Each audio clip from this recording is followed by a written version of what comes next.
now for our special series, Hello GST. CNBC TV 18's Menaka Doshi today decodes the benefits of the goods and services tax for the education sector. Take a look.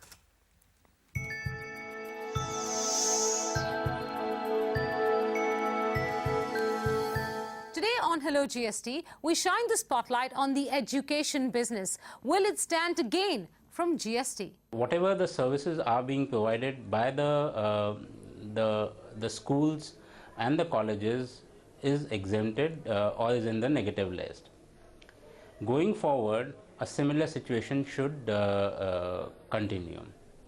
However, what is required to be seen is that the present service, the cost of service which is there, includes a certain portion of taxes which are there as inputs and input services.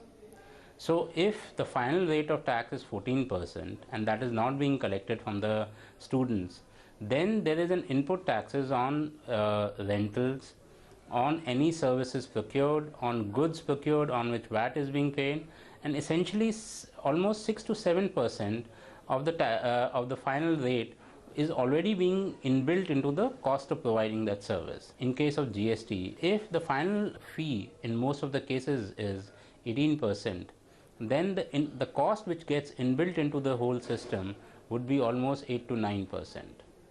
Essentially what we are saying is that if education service continues to be exempt, the cost of providing that service is going to go up.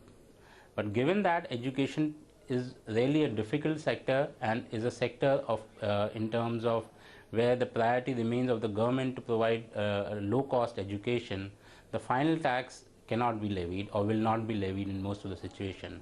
Hence, the government should really explore the idea of a zero rated taxes to provide real benefit to the education sector.